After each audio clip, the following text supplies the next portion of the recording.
What's up, everybody? My name is Scott Waters. Welcome to No Life to Metal. Today I'm going to just talk about 10, maybe 11 70s bands who have put out great albums, or at least very good albums, in the last few years.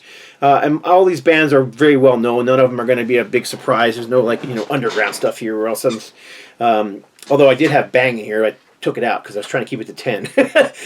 But most of this stuff is 70s bands that are very well known. Starting off with UFO, who just continue to keep putting out great music. This one here, of course, still has Vinnie Moore on guitar, and only original members in the band is Phil Mogg, Andy Parker on drums, and then, of course, Paul Raymond, who was in and out of the band for decades. So those three guys are basically, the originals from UFO. And then, of course, on bass, you've got Rob DeLuca. Rob DeLuca is playing with many other bands. But, in fact, he was just on the Metal Roundtable. We did an interview with him just a few weeks ago. So, super nice guy. But, yeah, to me, is this better than the early, the Schenker stuff from the 70s? Probably not. I wouldn't say so. Nostalgia is hard to overcome, and Schenker was such a, fantastic guitar player. But Vinnie Moore, man, he's no, slacker, and they write good songs, and I really have been enjoying all the UFO albums that have come out over the last few years. I don't really think they put out anything bad. Now, I can't say that about some of the 80s stuff when they started, losing members like flies, and they were just, Phil Mogg was like the only member of the band. Those albums I'm not as big a fan of. But this album here, this is really good stuff. This came out in, just a couple years ago. Should be able to see the year on the back. It's just a couple years ago, though. I can't remember the exact year it was. I can't read it. It's literally white type on a little white area right here, so it's like nearly impossible to read. Even if I grabbed I got my thing right here, I probably still can't read it. Let's see here. Oh, 2019. So yeah, like I said, just a few years ago. So UFO, one of the greats from the 70s, one of my favorite bands from the 70s, and I'm still buying all their stuff. I still love them because they're still putting out great music. So worth checking out if you're a fan of that classic sound from the first wave of British heavy metal, UFO. Robin Trower, everybody knows Bridge of Sighs back from the day. He was, kind of a Hendrix prodigy. Great guitar player. I've shown this one before. I showed it in, it made my list for 2023 in my top 30 or whatever it was, top 25. And this is a great blues rock album. Now, it does not sound like, a classic like Bridge of Sighs, which is kind of a heavy album, especially for the time, a heavy guitar album. This is definitely more blues based, and it has female vocals, which are fantastic. This woman just has that bluesy voice that works so well. Name is Sari Shore. You see her name on the bottom here. But if you're a fan of old school Robin Trower, do yourself a favor, check this album out. It's honestly a very, very good record from him. Like I said, it made my, top list for 2023. Another guitar hero that people know of. This guy also delved into the blues for quite a while, but this one's just, I think, 2022. Pat Travers. Now, this returns to his more hard rock style like he did in the 70s, when it was the Pat Travers band. Yeah. This is not far off. I mean, I really thought it was a good record from him. He's been releasing quite a few albums over the last few years that are very, well done, straightforward, hard rock. I don't think he's going to be able to hit the same popularity he had back then, because music has changed so much, but he's sticking to his musical guns and just putting out great, solid, hard rock music with great hooks, great guitar playing. Obviously, the guy's a great guitar player. Pat Travers, one of the, guitar heroes that came out of Canada. Another one of those guys that I've always wanted to meet and have never had the opportunity. I did get to see him live. He was opening up for Aerosmith on his Black Pearl tour back in 1983. That was when I first saw Pat Travers, but like I said, never got to see him. Never got to meet him. Everybody knows this band. Been around since the 60s, pretty much. But Deep Purple, Ian Gillan's still, the vocalist in the band. This album, produced by Bob Ezrin, which should tell you something right there. He's a quality producer. This album is really, really well done. But in my opinion, Deep Purple hasn't really put out a bad album. Now, is it better than, In Rock, Machine Head, Fireball, and those albums? No. There's no way you can. Those albums were so monumental, so good. There's no way this band at this point, these guys are in their 70s, some of them, are going to be able to put out this, the same quality music. But regardless of it's the same, it's still good, and I still quite enjoy it. This album is called Whoosh. is a 2 LP set. And it said, it's funny, the hype sticker says, putting the deep back into purple. There's a picture of the band. And there's the band members. So it's Ian Gillan, of course, we knew that. Roger Glover and Ian Pace, who have been with the band, since the beginning. And then you've got Steve Morse on guitar, who just left to the band to deal with some personal issues in his family's life. And, of course, the keyboard player, Don Airy. So, yeah, it's a solid album from them. It's on None More Black vinyl. If you're a Deep Purple fan, if you haven't checked out any of the Steve Morse albums, I don't think you really can go wrong with most of them. But I really think Whoosh was one of their better albums. And I wish I could have seen them on tour for this. I have seen Deep Purple with Steve Morse on guitar, and they're great live. Even got to see him play, I believe it was the entire Machine Head album live. I've seen Deep Purple several times live with Steve Morse, and they're put on a great show. So Ian Gillan, another one of those guys, always wanted to meet him. Been a fan since I was a kid, literally a kid, and still have not had that opportunity. Although I've seen him live several times. Saw him also live with Black Sabbath. Saw him on the Born Again tour at the Spectrum in Philadelphia. Another 70s band who put out a solid album. I know I've got a friend in particular who is a big fan of heavy metal and hard rock.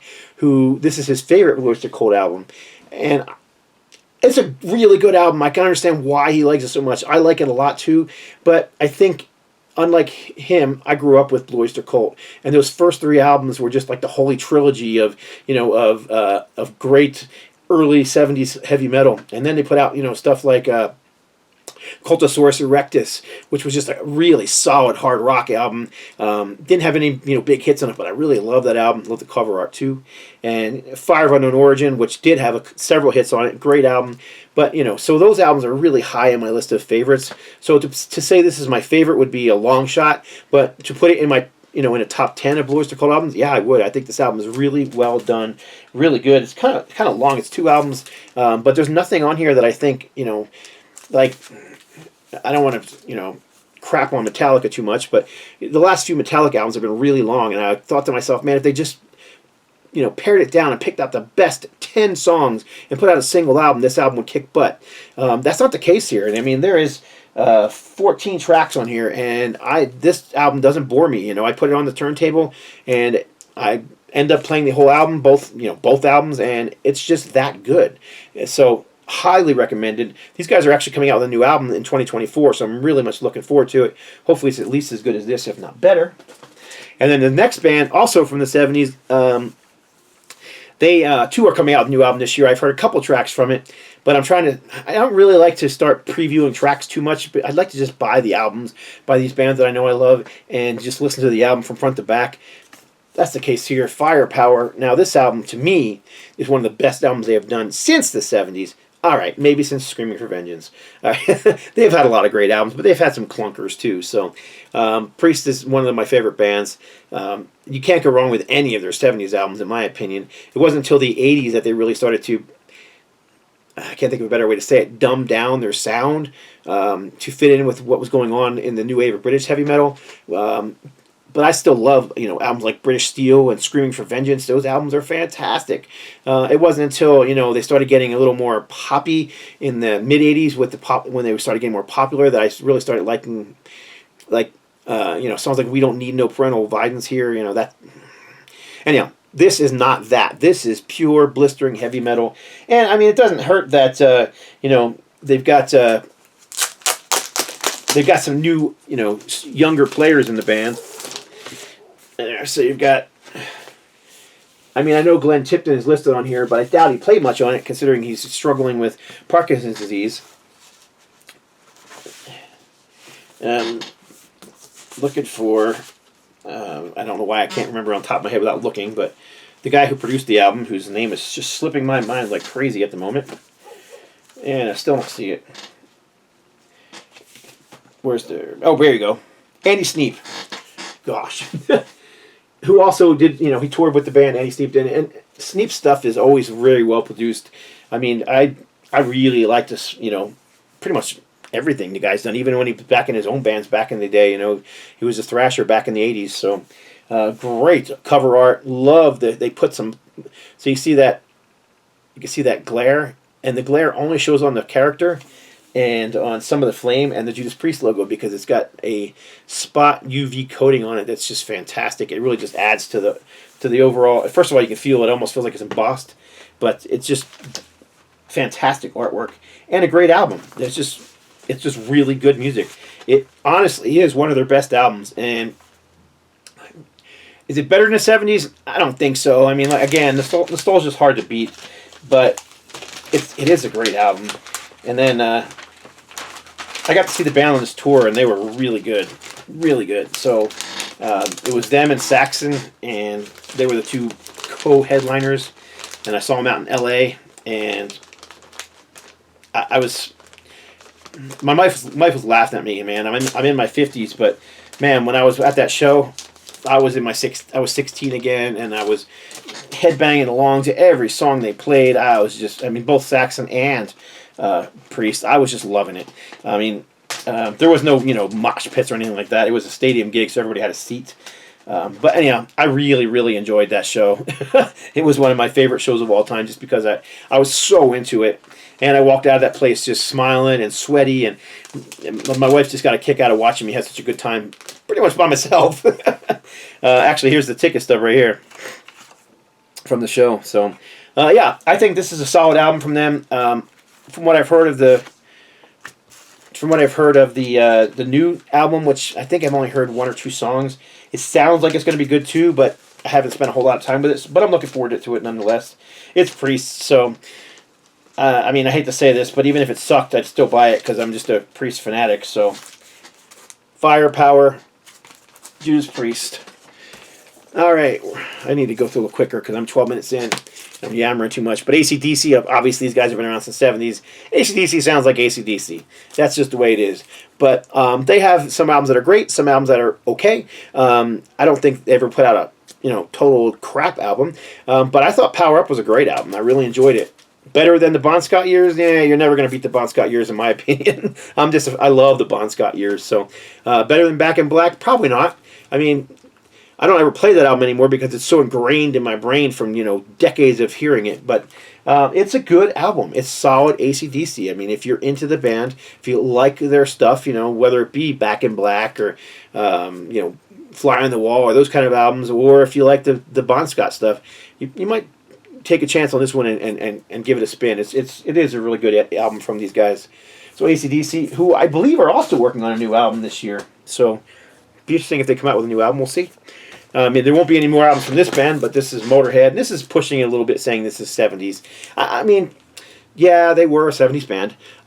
They had, 1, 2, 3, 4 albums come out in the 70s. So yeah, they were a 70s band. But they weren't like a lot of these bands started in the late 60s and the early 70s. This was Motorhead was a mid to late 70s band because Lemmy, who formed the band, actually was in Hawkwind during the early 70s. So, but this is a good one. I really enjoyed Bad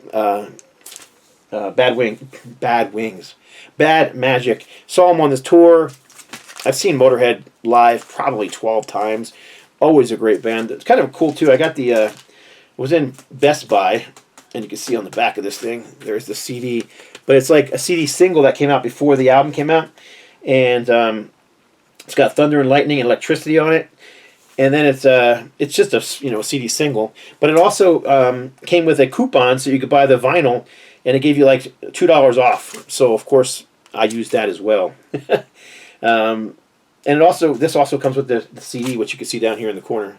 So it comes with the album on vinyl and CD. I stuck the single in there too, just because it goes with it. So, but yeah, I mean, is it going to be Overkill or Ace of Spades or even the punk influenced Motorhead? Probably not. I don't think that it's better than those albums.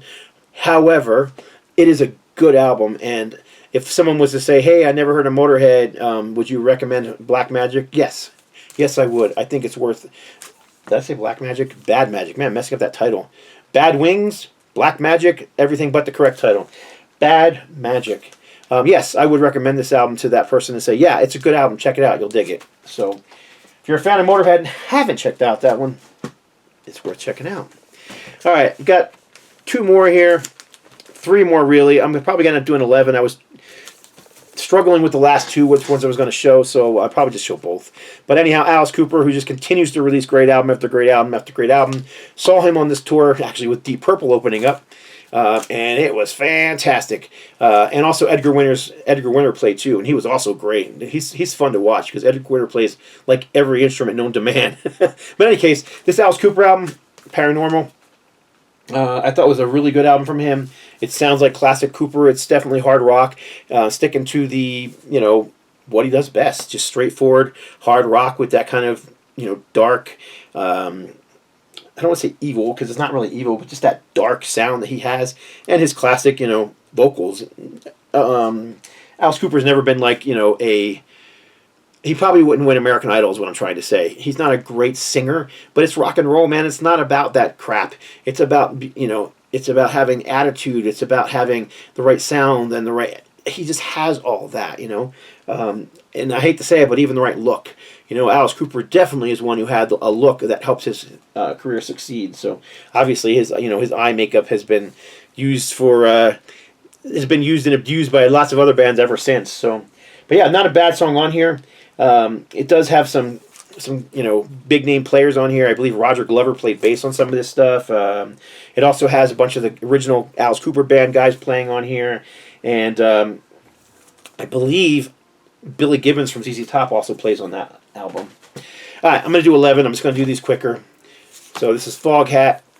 I wasn't sure about these last 2. I really think this is a good album. This is called Under the Influence, but honestly, this is Foghat really in name only. With a band like Alice Cooper or, say like maybe Ted Nugent or Motorhead, or because all those, they have one, Pat Travers, Robin Trower. There's one main guy who is the band. Foghat, there's only one guy left, and it's Roger Earl, the drummer, who, is not like known as the main guy in the band. However, he's got a great crew of people in the band, including Charlie Hunn, who played with the Joe Perry Project, among others, on lead vocals, and I think they put out a great album. What am I going to say? The thing is autographed, including Roger Earl, and Charlie Hunn. If I ever got to meet Charlie Hunn, I'd have him autograph one of my Joe Perry albums instead, but... yeah, good album from Foghat, but like I said, the only original member left, Roger Earl, drummer. And then this one here, same thing, is Molly Hatchet. I love the stuff Molly Hatchet's done since, they kind of fell apart in the mid-'80s, and then they kind of got back together again after that and started putting out albums again. But, there really wasn't any original members left in the band at that point, and they put out like 5 or 6 albums with, one or no original members. In this case, you've got one original member, Dave Hlubeck, who is right here. But I don't think he does any of the writing, and he did a lot of the writing on those, early Molly Hatchet records. So he's in the band, but he's not writing songs. It's mostly all written and produced by Bobby Ingram, who basically,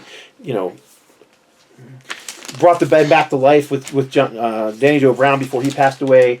Then they went to record their first album, and Danny Joe Brown kind of backed off because he was having health issues. So they ended up getting Phil McCormick on. Here's Phil right there in the center right there. That's Phil McCormick.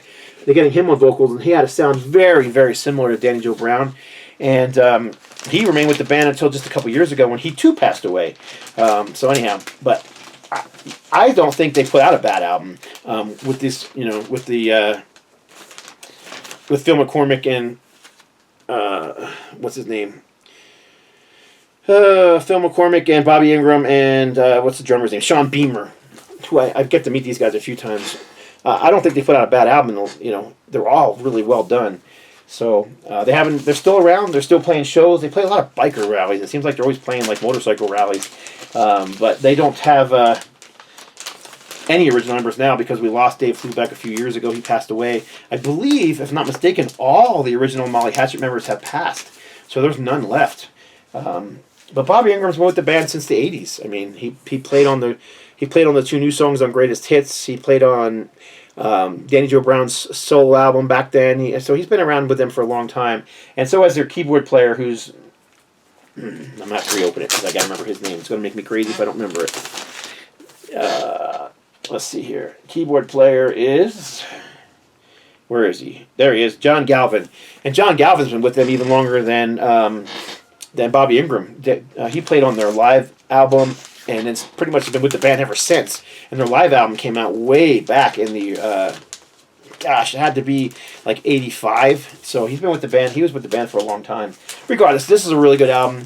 I know a lot of people hate this version of Molly Hatchet because of the whole controversy with, you know, who's in the band and who owns the name. I really don't give a crap about all that stuff. I just know I enjoy the music, and Bobby Ingram and those guys are keeping the music alive. They're out there still playing the old songs and the new songs, so I see nothing wrong with that. So anyhow, great album from Molly Hatchet. Again, is it better than than Flirting with Disaster and, you know, those kind of albums? It's definitely better than Deed Is Done. But it's, is it better than those first 2, 3, 4 albums? Probably not. Again, nostalgia is hard to beat, and I saw Molly Hatchet like 5 times back in the early 80s. So, yeah, I've got kind of a connection with them because of that. But I've also seen this version of the band another 3 or 4 times, and I've met them, and super nice guys, and they're still putting out great Southern rock. So there you go. There's 11 very good albums from bands who have been around since the 70s. So hope you enjoyed that video. I've been wanting to do this one for quite a while. The records have been actually pooled and sitting over here for months. I finally got around to having an afternoon where I could just sit down and do this. And the funny thing is when I originally wanted to do this video, I started listening to all these, so they were all fresh in my head. But I just had some time today, and I told Wes, I'm going to go record some videos, and I decided to do this video. And I actually haven't played these since back then because they've been sitting in that pile waiting to do this video. But whatever, just rambling on once again. Appreciate y'all watching as usual. God bless. Stay strong.